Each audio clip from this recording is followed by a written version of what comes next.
আমন্ত্রণ জানাচ্ছি প্রিয় দর্শক, মানচিত্রের নিয়মিত আয়োজন কথোপকথনে। ব্যানার এবং হেডলাইন দেখছেন যে আমি বলছি যে আওয়ামী লীগ একটু ধৈর্য ধরো। এই কথাটা কেন বলছি জানেন? শুধু আওয়ামী লীগকে না, আওয়ামী লীগ এবং তার ভাতৃপ্রতিম সংগঠন যারা আছে, ভাতৃপ্রতিম সংগঠন এবং এদের সকলকে, সকল তৃণমূলের নেতাকর্মীদেরকেও আমি বলছি, যদিও হয়তো আপনারা বলতে পারেন যে ভাই আপনি কে, আপনি এটা বলার।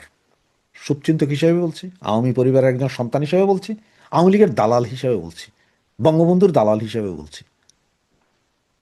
আমার কোনো চাহিদা নেই ওটা বাংলাদেশে কালকে যদি আওয়ামী লীগ গভর্নমেন্ট আসে, আমি যে মন্ত্রী হব না, বা আপনার ওই কষা জাহিদের মতন আমি যে উপদেষ্টাও হব না, কোনো নেতাও হব না, ওরকম কোনো ইচ্ছা আমার নেই। এতদিন হয়নি, আর এখন শেষ বয়সে মৃত্যুর আগে হওয়ার কোনো ইচ্ছা নেই। আপনাদের কাছে শুধু অনুরোধ এটা কি জানেন, যে একটু ধৈর্য ধরেন। যেমন দেখেন 12 তারিখে যে নির্বাচনটা হয়েছে, নির্বাচনের কয়েকদিন আগে আমাদের নেত্রী নির্দেশনা দিয়েছিলেন কি, যে কেউ ভোট কেন্দ্রে যাবে না, নো ভোট, নো ভোট।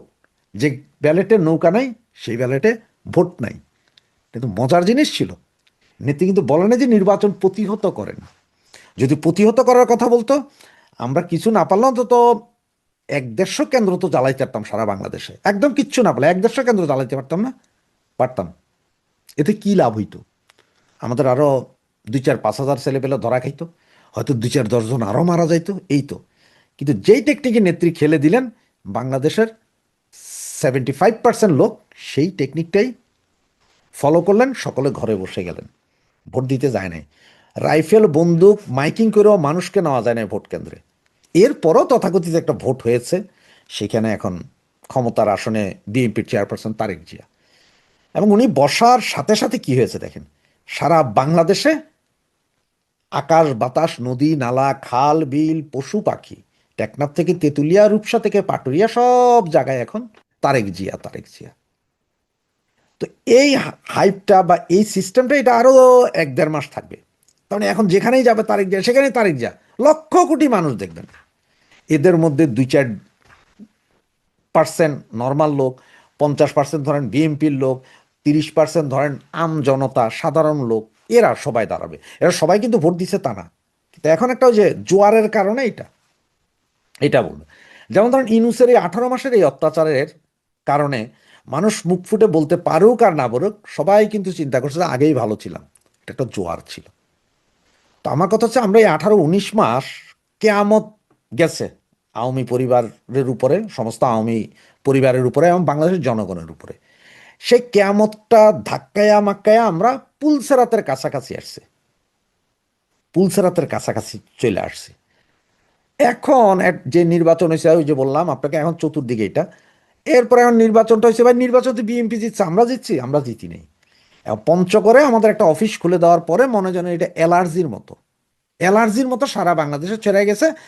কোনো জায়গায় যে 4 জন, কোনো জায়গায় 5 জন হেলমেট পইরা, ওই মাস্ক পইরা, চেহারা ঢাইকা, হঠাৎ করে যায় ফজরের নামাজের পরপর একটু আলু ফুটছে, ওখানে যায় জয় বাংলা, জয় বাংলা ফাতাকা লাগায় 10-12টা ছবি তুলে ফেসবুকে, আমরা তখন নিয়েছি, আমরা তখন নিয়েছি। কিন্তু পিছনে যদি একটু খেয়াল করেন, সবগুলো এখন তালা লাগানো আছে। আপনাদের কে বলছে ভাই এই দখলবাজির দেখাইতে?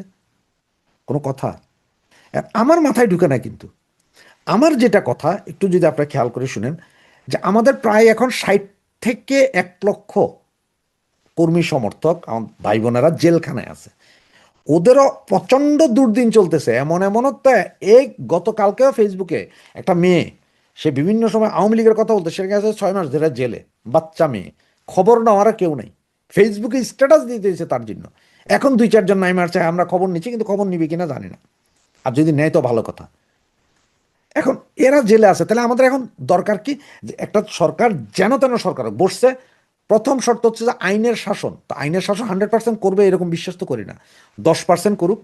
কোর্টগুলোতে আমাদের আইনজীবীরা যাক, চলতে থাকুক। এই যে সারা কোর্টে, সারা বাংলাদেশের যত প্রকার কোর্ট, সবগুলোতে আপনার বিচারক আছে, জামাতি বিচারক। এদেরকে বিএনপি নিঃস্বার্থে এদেরকে বের করে দিবে, এদেরকে বের করে দিক। এদেরকে বের করলে একটা হবে, জামিন হইতে থাকবে। কারণ সমস্ত যত মামলা আছে পৃথিবীর কোনো আইনে এইভাবে আটকায় রাখতে পারে না, গুজুবি মামলা গায়েবী মামলায় কিছুদিন আটকায় রাখতে পারে। সুতরাং আর আইনেই আছে এত মাস, বিচার বহির্ভূত এত মাস আটকায় রাখা যায় না। আইনে একটা কথা আছে কি জানেন, প্রয়োজনে 10 জন অপরাধী ছাড়া পেয়ে যাবে, একজন নিরপরাধীও শাস্তি পাবে না। এটা আইনের প্রথম শর্ত।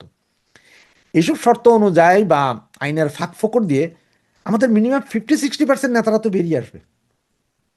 এবং বিএনপি ইমেজ ঠিক করার জন্য, বহির্বিশ্বে নিজেদের ইমেজ ঠিক করার জন্য হলেও তারা এখন আমাদের বিভিন্ন নেতাকর্মীদেরকে জামিন দেওয়ার ব্যবস্থা করবে। কেস উঠে নিবে না, কিন্তু জামিন দিবে। কারণ ওরা জানে যে জামিন দেওয়ার পর আপনি যাবেন কোথায়? জামিন দিলে আপনি তো বাসা বাড়িতে যাবেন, প্রয়োজন বোধ আবার ধরে আনবে আপনারে, সেটা হচ্ছে অন্য কথা। কিন্তু জামিন হবে। কারণ জামিন হওয়ার জন্য কি করতে হবে? জামিন হওয়ার জন্য তো পরিবেশটা তো একটু আমরা রাখতে হবে। আর তা না হলে দেখেন, আমরা এই যে এখন যে ভেঙ্গুলের বাসার মতো 3 জন 4 জন 2 মিনিটের জন্য দৌড়ে যাইয়া আমরা ওই আমাদের অফিস আমরা দখল নিয়েছি বলে মিছিল মিটিং একটা করে ভাইকে আসতেছি, ভাইকে আসার পরে কি দিতেছে, 2-4 জায়গায় পাবলিকে পিঠটা আবার আমাদের তুলে দিতেছে, কোথাও কোথাও টোকাই বাইর করে পিটতেছে, আর কোথাও কোথাও তো এরপরে যে ওই অফিসের ভিতরে আবার ঢুকে, পুরো অফিসের ভিতরে আবার ঢুকে আগুন জ্বালাইতেছে। তো লাভ হইতেছে কি? এখন বাকিরা এই যে জামাত এনসিপি এরা দেখাইতে পারবে, ওই যে দেখো বিএনপি তোমরা একটু লিবারেল হইছো মাত্র, এই যে আওয়ামী লীগের যে অত্যাচার দেখতেছো, এই দেখো এরা এর আর কয়দিন পরে এরা কি করবে, যদি এদের রাজনীতি করার সুযোগ দেয় এরা কি করবে। তা আমরা নিজেদের পায়ে তো কুড়াল নিজেরাই মারতেছি। আমরা একটু ঠান্ডা হয়ে এত 19 মাস যেহেতু দেখতে পারছি, তাহলে আর 2-3 মাস একটু বসে দেখি না যে কি হয়। কারণ আমরা একটু ঠান্ডা থাকলে ওরা মনে করে যে এরা নাই, এটা মনে করে না, এরাও জানে যে আমরা কি চিজ, কিন্তু এরাও বলে যে নাই। আর আমাদের প্রথম কাজ হচ্ছে আমরা যে যেখানে আছি কোনো না কোনোভাবে আমরা এলাকায় ফিরে যাওয়া। জেলখানা থেকে যারা বাইরে হবে এরা বাড়ি ঘরে যাবে, এরা বাড়ি ঘরে গেলে ওই রাতেই তাদের পিঠটা আবার পুলিশে দিবে না। কারণ ওইখানে একটা সিম্পেথি সবার জাগে। আশপাশে আপনার আপনার বাড়ির আশপাশে আপনি যদি খুব বেশি খারাপ না করে থাকেন, তাইলে আপনার বাড়ির আশপাশের লোকজন হলো দৌড়বে, এত বছর ধরে এটা 1.5 বছর জেল খেটেছে আর কি ভাই, একটু থাক। আমাদের কাম বাঘের মতো হইতে হবে। আপনি ইউটিউবে আজকে একটু সার্চ দিয়ে দেখেন বাঘ কিভাবে শিকার করে। দেখো 4 পা দিয়ে খুব সুস্থি ধৈর্যভাবে মাথাটা নিচে দিয়ে বসে থাকে, কিন্তু চোখ শকুনের চোখের মতো থাকে। তার সামনে খাবার আসলেও সে নড়ে না, হঠাৎ করে জাম দেয়। আর সে যদি সারা বন যদি দাবড়ায় তো পশু পাখি সব যাইব গা। আপনি একটা পাখি ধরতে যাবেন তো আপনি খুব সতর্কতা আস্তে আস্তে যায় পাখিটা ধরতে পারবেন, কিন্তু আপনি যদি আগে থেকে ঠুস ঠাস মারতে যান সব আকাশে উড়ে গেছে, আপনার ধরা লাগবে না। তা অবস্থাটা সেম। এই যে আপনারা যেই সব নেতাদের নাম দিয়া, আমার কাছে অনেকগুলো ভিডিও আছে, চাইলে আমি যে কেউ চাইলে আমি তারা পাঠাইতে পারবো। অমুক নেতার নির্দেশনায় আমরা পার্টি অফিস দখল করি। কি দখল করেছেন? পার্টি বাইরে দিয়া তালা, আপনি বাইরে যাইয়া কোনো মতো একটা পোস্টাল লাগাইয়া এরপরে 1 মিনিট স্লোগান দিয়া পতাকা, এই যে দলীয় পতাকা আর জাতীয় পতাকা ধৈর্য এমনি কাঁপতাছে, হেলমেট টেলমেট পরেও কাঁপতাছে ডরে, এরপরে ভাগতেছেন। লাভ কি ভাই? এই কাম লাভ কি? এই কাজ করে তো কোনো লাভ হবে না, এই কাজ করে বরঞ্চ আরো ক্ষতি করতেছেন। এই প্রথম প্রথম আমরা উৎসাহ দিছি মিছিল করার জন্য কিছু কিছু, তো পরবর্তীতে দেখা গেছে কিছু জানেন মিছিল সাগর পাড়ে মিছিল করছে।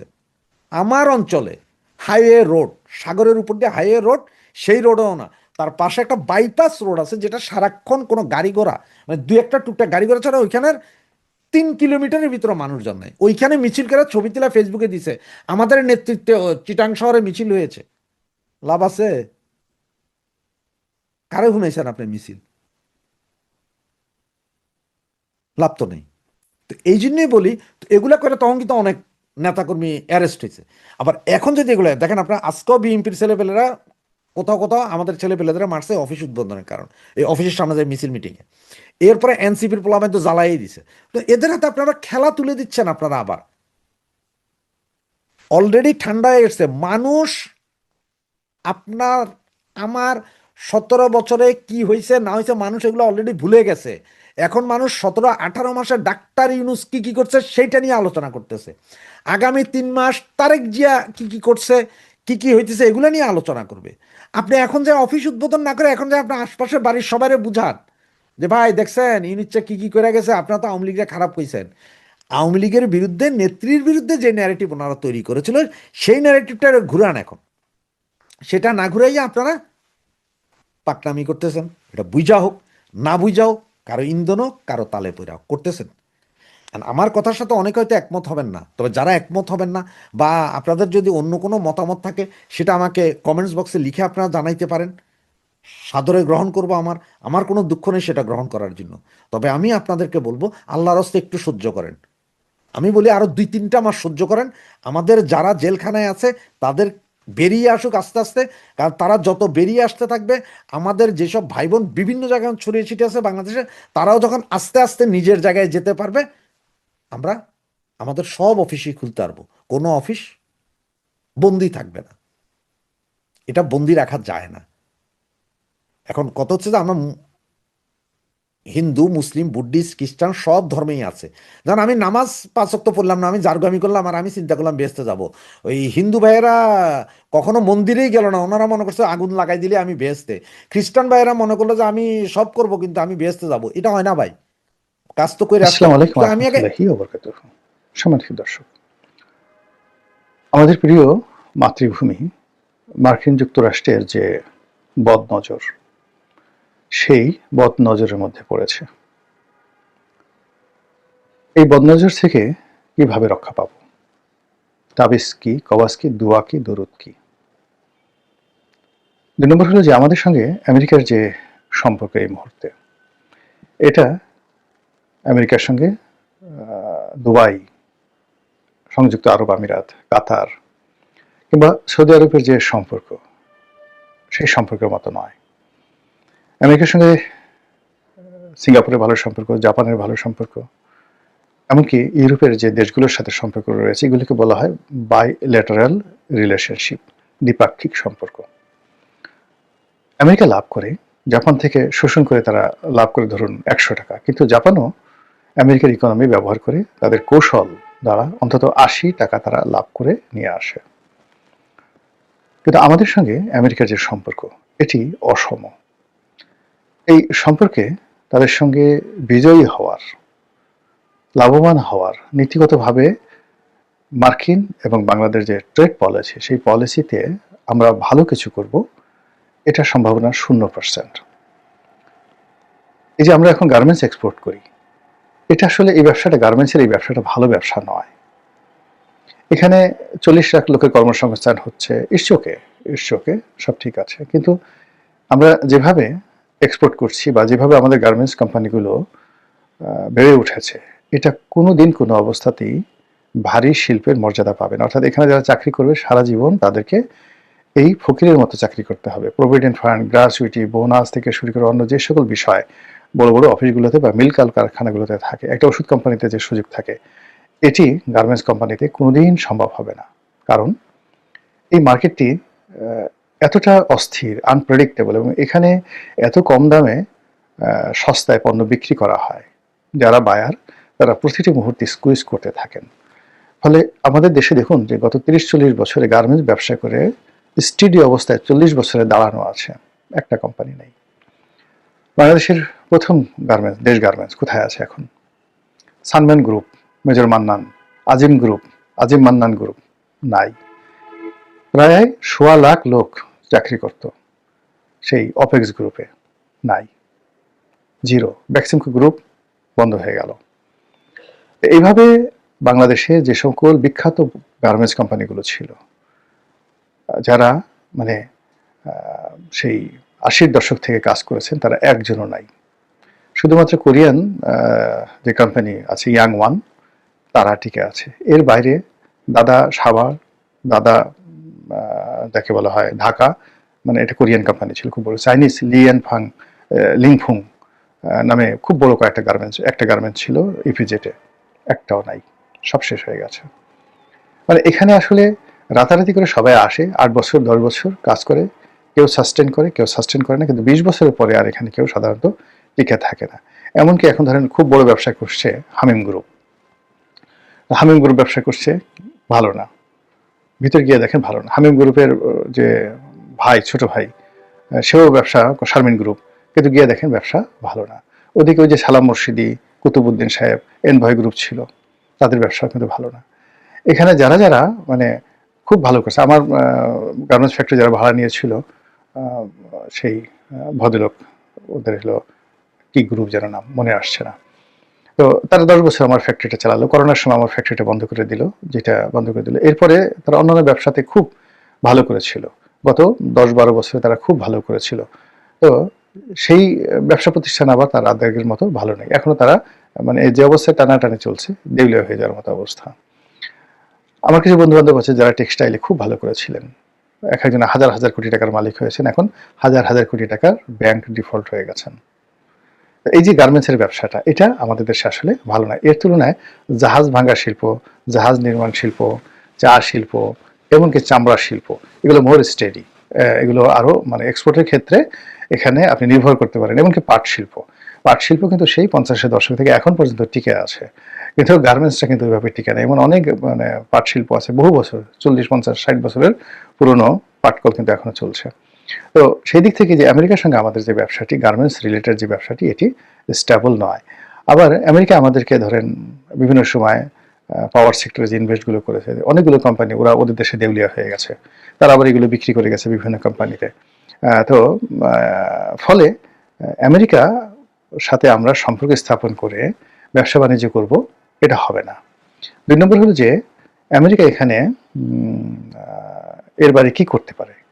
এর বাইরে এখানে তারা একটা সামরিক ঘাঁটি করে আমাদের কাছে অস্ত্র বিক্রি করে আমাদের এই ভূখণ্ডে এই এলাকাতে তারা অশান্তি তৈরি করে বিরাট একটা অস্ত্রের বাজার তৈরি করে ফেলতে পারে।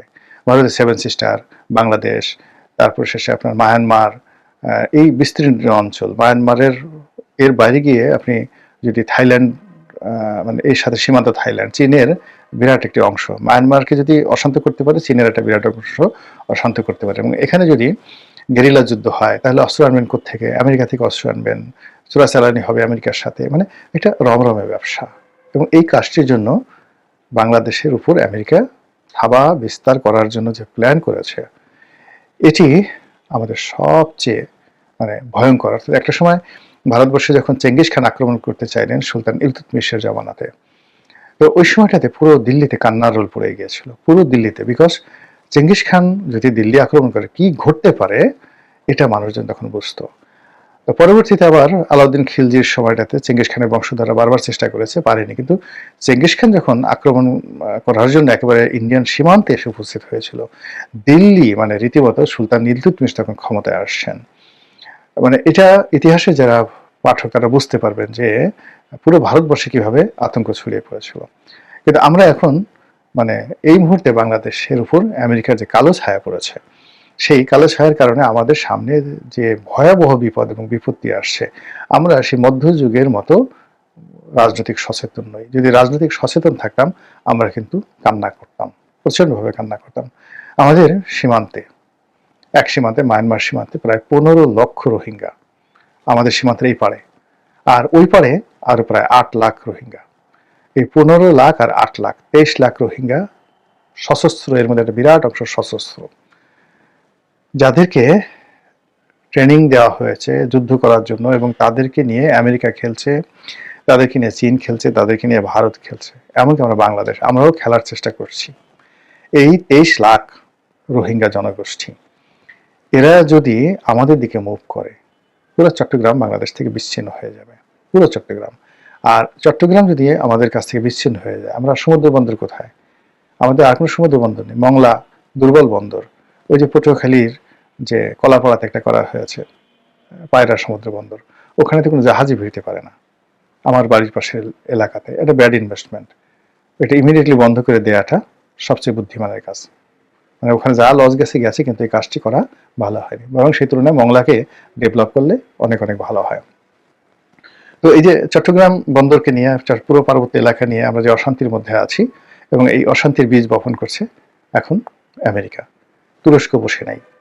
আপনি বোঝার চেষ্টা করুন, বাংলাদেশের রাজনীতিতে এখন তুরস্ক অত্যন্ত শক্তিশালী ভূমিকা পালন করছে। তুরস্কের এজেন্ট, তারা কোটি কোটি ডলার এই বাংলাদেশে তাদের দালাল ফড়িয়া এদের মাধ্যমে তারা এখানে বিনিয়োগ করছে। এর কারণ হলো তারা একটা ইসলামী বিপ্লব ঘটাতে চায় বাংলাদেশে, এবং সেটাও উপলক্ষ রোহিঙ্গা। এর কারণ এই যে 23 লক্ষ রোহিঙ্গা, তারা 100% মুসলিম।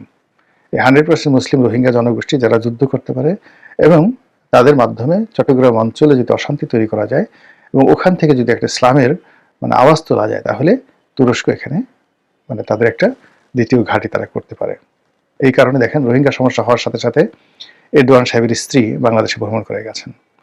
এরপরে মাঝে মধ্যেই তুরস্কের লোকজন আসে, এবং এখন এই যে আমি ভিডিও করছি তার একদিন আগে আমি দেখলাম এরদোয়ান সাহেবের ছেলে, তিনি কক্সবাজারে আসছেন রোহিঙ্গা ক্যাম্প পরিদর্শন করার জন্য এবং অ্যাক্সিডেন্ট করেছেন। এত মহব্বত কেন রোহিঙ্গাদের জন্য তুরস্কের?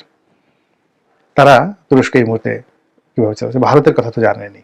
সেখানে শেখ হাসিনা মানে আওয়ামী লীগের একটা বিরাট ক্যাবিনেটকে, সংসদকে হাজার হাজার নয় কয়েক লাখ লোককে আশ্রয় দিয়ে তারা ভারতে রেখেছে এই বাংলাদেশের উপর আধিপত্যবাদ দেখানোর জন্য।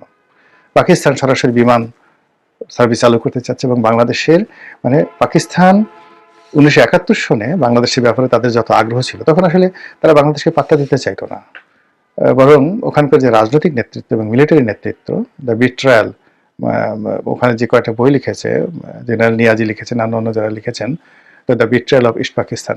তো সেখানে আপনি দেখবেন যে আসলে ওই সময়টাতে যারা পলিটিক্যাল নেতৃত্ব ছিল, জুলফিকার আলী ভুট্টোর নেতৃত্বে, তারা এই বাংলাদেশকে মনে করতো লায়াবিলিটিস। কিন্তু এখন তারা লায়াবিলিটিস মনে করে না, এখন তারা মনে করে বাংলাদেশে আগের মতো করে দখল করা সম্ভব না, কিন্তু বাংলাদেশের সঙ্গে তাদের বন্ধুত্ব, তাদের প্রভাব প্রতিপত্তি এটা যদি থাকে তাহলে এই বাংলাদেশের ঘাঁটি ব্যবহার করে, যেটাকে বলা ইস্টার্ন রিজন, পূর্বাঞ্চলীয় যে কমান্ড, ভারতের পূর্বাঞ্চলীয় কমান্ড, সেই পূর্বাঞ্চলীয় কমান্ডকে তারা ব্যতিব্যস্ত রাখতে পারে। এবং বাংলাদেশে যদি পাকিস্তানের তৎপরতা বৃদ্ধি পায়, ভারতের 7 সিস্টার যদি উত্তাল থাকে, তাহলে ভারতকে অন্ততপক্ষে 4 থেকে 5 লাখ অতিরিক্ত সৈন্য এই 7 সিস্টারে সবসময় বিজি রাখতে হবে এবং এটা পাকিস্তান চাচ্ছে। আর এই যে ভারতের 4 লাখ সৈন্যকে যদি যুদ্ধ অবস্থায় এই অঞ্চলে রাখতে হয়, পাকিস্তানের এই চালের ফলে ভারতের বিলিয়ন বিলিয়ন ডলার নষ্ট হবে। তখন কি হবে? তাদের যে ওয়েস্টার্ন রিজন আছে, মানে পশ্চিমাঞ্চল রয়েছে, এবং এই পশ্চিমাঞ্চল মূলত ভারতের সাথে পাকিস্তানের যে সীমান্ত, পাঞ্জাব এবং কাশ্মীর, এই অঞ্চলে পাকিস্তান আধিপত্য দেখাতে পারবে। বুঝতে পারছেন ঘটনা? চীনও বসে নেই। চীনও বাংলাদেশে মানে ভারতকে নাজেহাল করার জন্য, নিজেদের আধিপত্য বিস্তার করার জন্য, এবং এই অঞ্চলে যাতে আমেরিকা মানে বার্মা অ্যাক্ট চালু করতে না পারে। যদি বার্মা অ্যাক্ট তারা চালু করতে পারে, অর্থাৎ মায়ানমার পার্বত্য অঞ্চল, এই পুরো এলাকায় যদি আমেরিকা তাদের প্রভুত্ব বিস্তার করতে পারে, তাহলে সংশ্লিষ্ট মায়ানমারকে ঘিরে যে চীনের যে রিজিয়নগুলো আছে, সেই রিজিয়নে অপতৎপরতা শুরু হয়ে যাবে, চীনের অখণ্ডতা নষ্ট হয়ে যাবে। তো এই খণ্ডে যদি অখণ্ডতা নষ্ট হয়ে যায় মায়ানমার রিলেটেড এই এলাকাতে, অন্যদিকে ভারতের সাথে যে সকল প্রদেশের সঙ্গে তাদের সীমান্ত রয়েছে, সেখানে অশান্তি শুরু হয়ে যাবে। ফলে চীন বাংলাদেশে মানে দরকার হলে বাংলাদেশে বিলিয়ন বিলিয়ন ডলার বিনিয়োগ করবে, যুদ্ধ করবে, কিন্তু এই মুহূর্তে বাংলাদেশের যে কৌশলগত মানে তার জন্য যে ভূমি, এটি ভারতও নয়, পাকিস্তানও নয়, বাংলাদেশ তার জন্য কৌশলগত ভূমি।